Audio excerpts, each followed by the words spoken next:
Welcome to the Bloody Disgusting Network. No.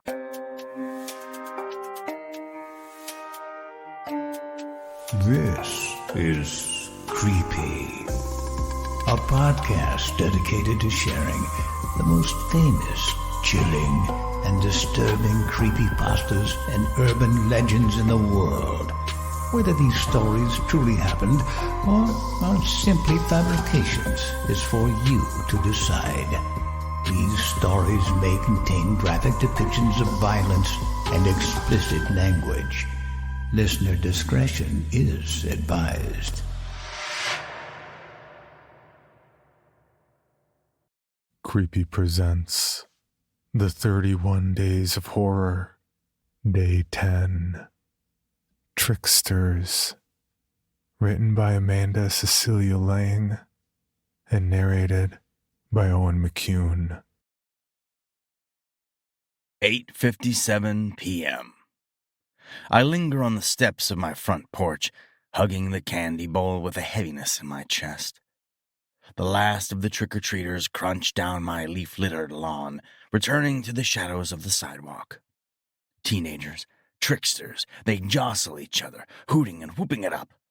And good for them!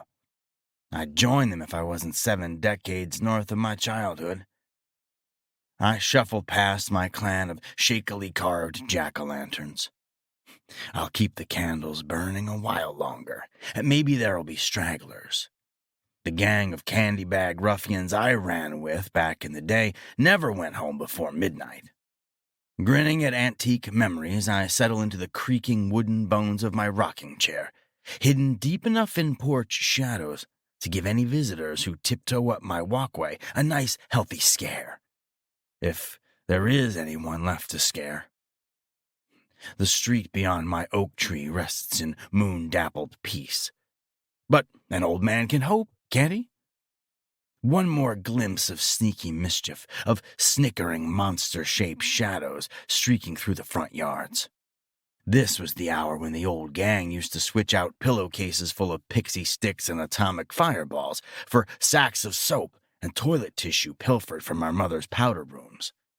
God, do I miss those guys. Squares by day, hellions by night. Good old Emerson with his giddy sense of humor and this out-of-this-world throwing arm. He could chuck a roll of TP higher than any kid I knew. And Sweet-Toothed Charlie, who belly-crawled through yards and giggled like a 10-year-old madman at every prank we pulled. Well, these days, they're old men in their graves. Emerson ended up the butt end of a heart attack, and Charlie got suckered by a stroke. Death snuck right up on the poor bastards, only nobody was laughing in the end. Of course, back in the day we thought we'd laugh forever, live forever. Hell, some Halloweens it seemed as if the good times might just roll on and on. Treats and scary stories and tricks. Hot damn, the mischief we caused. And me as our mastermind, always one prank ahead, hip to every trick in the bag. The neighborhood never saw us coming. Not even dressed as spacemen and masked cowboys and skeletal grim reapers in inky glittery robes. They'd wake up November 1st to find their windows soaked and foggy, their trees and yards haunted with slow wavering streamers like the tattered remains of bedsheet ghosts. And Halloween would last another day. Somewhere down my street, a young lady shrieks.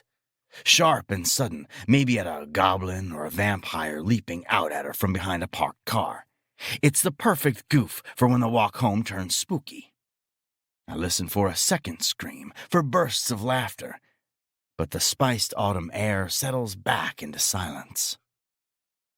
With a sigh, I balance the candy dish on the porch railing and flip the switch on my transistor radio, same model I had as a kid. Another tradition, I dial in K103's annual Halloween radio drama, already in progress. The gang and I used to live for these old shows, crackly and creepy over the airways, my radio clipped to my belt as we capered through sleepy yards and blackened streets. Tonight's story is a classic, The proverbial escaped maniac on the loose with a mask and a hook. The kind who terrorizes nubile couples necking in back seats. They're even playing it as breaking news, complete with buzzing police bulletins. I chuckle. Might fool the kiddies, maybe even spook some folks into locking their doors. But old pros like me are wise to the gotchas of the season. As the newscaster interviews snappy police detectives and weeping survivors, I indulge in leftover chocolate bars and watch pumpkins and porch lights blink out across the neighborhood. One after another, signaling the time for treats has expired. Somewhere closer comes that second scream. A high-pitched shriek, it echoes between the houses. On the radio, the newscaster's brisk vocal fry darkens in tone. In the interest of public safety, please, miss, tell our listeners what you saw tonight. A melodramatic pause darkens the staticky airways, then, "We were driving home from Lookout Hill," says a voice reminiscent of poodle skirts and strawberry phosphates. "There was someone lying in the middle of the road. My boyfriend pulled over, and we got out to help. But it was just a scarecrow, someone's idea of a joke. We dragged it off to the side, then climbed back into the car. But the keys were missing from the ignition. That's when we heard the most awful sound. Tap, tap, tapping on the undercarriage. Someone was hiding beneath the car. My boyfriend and I slammed our doors just as a dark shape crawled out from underneath us and stood up outside my window. A tall, gangling man with a machete." Chuckling again, I shake my head. In my day, it was a hook. He wore a tattered burlap sack over his head, same as the scarecrow he left in the road. Black stitches for eyes and a crooked, grinning mouth. He tapped his blade on the glass and tilted his head as if to say, "Gotcha." We weren't going anywhere, not without the keys. He was almost playful at first, circling the car, tapping his sharp steel blade along the hood and roof and windows. Tap, tap, tapping. Right up until my porch light blacks out. The radio buzzes to silence. A power outage? Oh, good grief. And just when things were getting hairy. Street lights and glowing windows go black all down the block until the whole neighborhood rests in black and gray gloom and breath-held anticipation. The only light is the sallow, flickering glow from my jack-o'-lanterns. I throw a sideways glance at my dark and silent radio, and my pulse goes jagged. That radio runs on batteries. So how the heck did it? A sharp sound cuts across the neighborhood. Tap, tap, tapping. The sound drifts along the street and through the oaks in my front yard, makes the hairs on the back of my neck prickle on end. I creak forward in my rocking chair, squinting at the murky, night-stained lawn and the empty sidewalk where... Tap, tap, tap. Someone knocks on my front door. I startle, gasp, nearly fall out of my seat, heart clenching like a fist. A short, grim reaper cloaked in an inky, glittery robe stands alone on my welcome mat. The plastic scythe in his small, pale hand is just like the ones they used to sell at the corner 5 and dime. The kid withdraws it from my door. "Snuck up on me there, didn't you?" I laugh the laugh of old fools and clutch the candy dish against my pounding, hammering chest. The trick-or-treater turns to face me in my rocking chair. Beneath his reaper's hood, he wears a cartoon skull mask with an exaggerated grin and gleaming white and black eyes. "Nifty costume, kid. Had one like it myself once." I haul myself up onto bony, uneasy knees and wobbled toward him. Sweat prickles my forehead despite the crisp autumn air, and an eerie heaviness returns like a sack of tricks to my pounding chest. My left arm trembles, tingles, ready with the candy bowl. Lucky kid. Think I might dump it all into his pillowcase and call it a night. I just need those 3 magic words. But the little reaper tilts his head at me, silent. He reaches out with his plastic scythe and taps my breastbone. What the hey, kid? I try to chuckle, but my voice has gone gravelly. With a swish of his cloak, the kid rushes out into the yard, and oh! My eyes widen like moons. The candy dish tumbles from my hands with a clatter. Oh, how strange.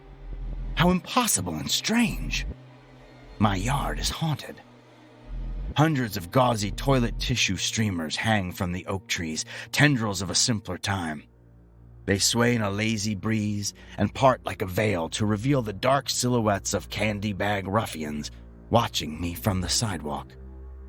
My heart pounds and pounds with the sharp pangs of nostalgia. The old gang. The sweaty, icy awe prickles my spine and antique skin, and I stagger forward and grip the porch railing. The old gang. These days they're elderly men in their graves. Yet I'd know those cowboy hats and space helmets and giddy Halloween troublemakers anywhere.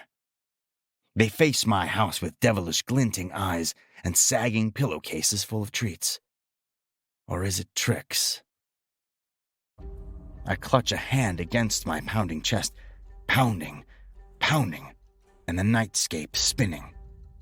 I need to sit down.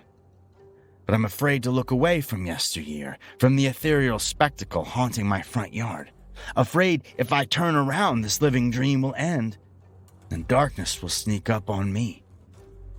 Impish and gleeful, the tricksters disperse into my yard, boyish shadows sneaking through the ghostland of gossamer white streamers.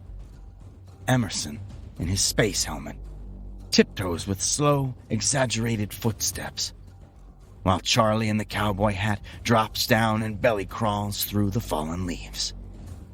All the while, the pint-sized Grim Reaper looms on the sidewalk. He points at me with his cloaked hand and taps his plastic scythe against the pavement. Tap, tap, tapping. The sound is surreal. It floats through the yard, echoing all around me. Sneaking up. I tighten my grip on my chest. Tap, tap, tap. A machete bursts through my rib cage. Blood sprays out, splashes the jack-o'-lanterns, and my hand closes around the blade. I can't believe it. Razor-sharp steel. It slices through my fingers, but I try to hold on, even as the jelly goes out of my knees. I collapse to the porch, old meat and bone and nostalgia. Gotcha, the maniac in the scarecrow mask says, and yanks his machete free. Should have seen that coming. Of course, in my day, it was a hook. Dying laughter wheezes through the frothing, ragged hole in my chest. With a playful tilt of his masked head, stitched eyes, warped burlap smile, the maniac steps over me and blows out my jack-o'-lanterns. It should all go black, but instead of flickering to darkness, the nightscape flares around me, misty and white, as if someone soaped the windows of my soul. The scarecrow maniac stalks back into the night. Tap, tap, tapping his bloody blade down my porch steps, strolling past oak trees laced with spectral streamers and out into the neighborhood. Somewhere farther down, sirens rise, and red and blues strobe against the houses. Help is coming, but that side of the street seems silly and far away now, like how childhood was once long lost. With the maniac gone, the coast is clear. Charlie and Emerson storm the porch around me, whooping and hooting and giggling like tiny madmen. I try to protest as they grab my elbows and haul my bones upright. My head droops, but as I squint down at what should be my slashed and ancient torso, cold awe tingles through my chest and bones and spirit. Oh, how impossible and strange! I stand cloaked in a robe of inky glitter, and my tiny, ageless hands grip a plastic scythe and a pillowcase. All around me, those tattered gossamer streamers ripple and sway, never darkening or fading. Excitement and sweet terror swell inside my chest as I caper down the steps of my blood-splattered porch. Still can't believe I fell for that. A machete. But I can only laugh. The night is young again. The neighborhood will never see us coming. A gang of mischievous shadows. We jostle and jest and live it up out here on the sidewalks of our endless Halloween. For your bonus episode, Creepy presents Where Do Dreamers Go? Written by some guy.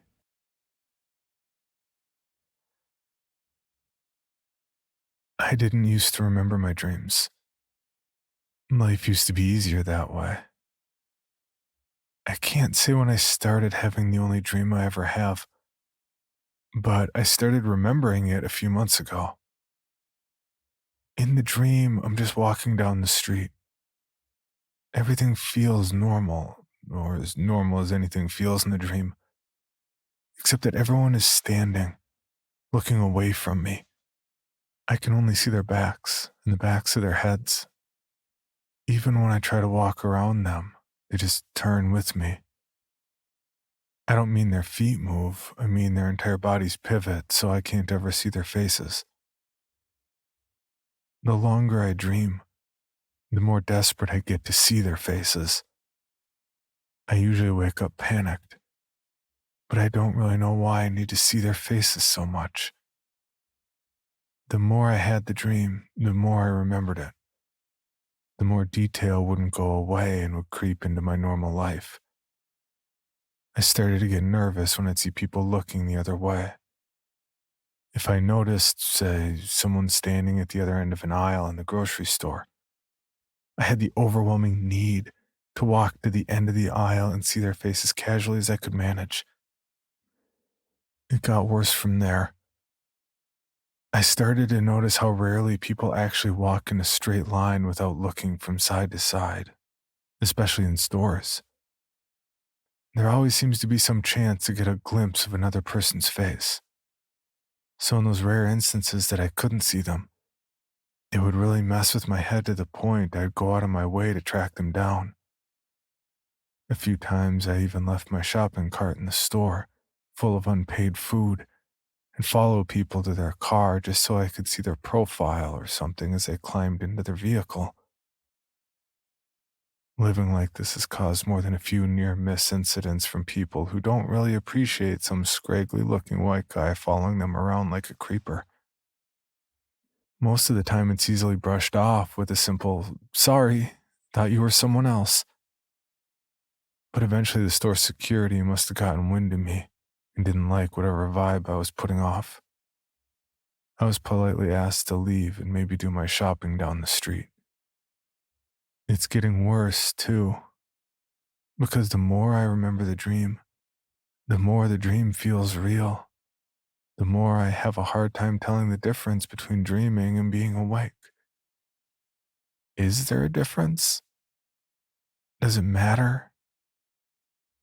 Because the more the dream seeps in, the more I need to see people's faces, the more people seem to avoid me, turn their back on me. Literally and figuratively. People don't really know they're going crazy, right? I can't remember the saying, but something along the lines of, you can't diagnose a sick organ with a sick organ. Like, a crazy person can't realize they're crazy. So does that mean I need to tell people I'm crazy? Or tell people I'm not? I don't know anymore. I've started to wonder, what if those dreams where people are turning their backs on me aren't dreams like we know them? What if when we dream, we really are in another place? A place where dreamers go? And what if people live there and have to deal with the absurdity of dreamers wandering around, trying to fly, saying insane things, like a world filled with people in their underwear, panicked that they didn't study for a high school exam 10 years after graduating. What if when we walk past people on the street, walking or talking strangely, it isn't really them? What if they're just dreamers who can't process things? What if the people around us are just having dreams about being celebrities and athletes and CEOs and all that? What if the insanity we see and read every day, the things that no normal person could or would ever say or do, is because they're dreaming? And after all, what difference does it make in a dream? Sometimes, if I see someone talking to themselves, I'll walk over and whisper real quiet, "Wake up." Usually they just stare at me and I see the phone in their hand on speakerphone at their chest. But sometimes, just sometimes, someone will stare at me with wide, confused eyes and give me a little nod. Yeah, it all makes sense, right? Honestly, I'm starting to prefer the world where no one will look at me. I feel lonely there, and the dreams are starting to feel longer, like I can feel time passing as if I were awake. But it's kind of peaceful there, too. People don't talk to me, but that means that people aren't yelling at me. People aren't judging me. People aren't acting as if I'm beneath them. I'd rather be nothing than be judged by people who don't know me, especially when I'm trying to help them. So, in the off chance the right kind of person is hearing this, someone who needs to hear this, all I can say is, wake up. For even more from Creepy, including how to submit your own story for consideration, please visit creepypod.com. You can also follow us at CreepyPod on social media and YouTube. All stories told on this podcast are used under license and may not be rebroadcast or distributed without the express prior written consent of the story's author. Please contact us at creepypod@gmail.com for further information on obtaining the rights necessary to rebroadcast or distribute a particular story.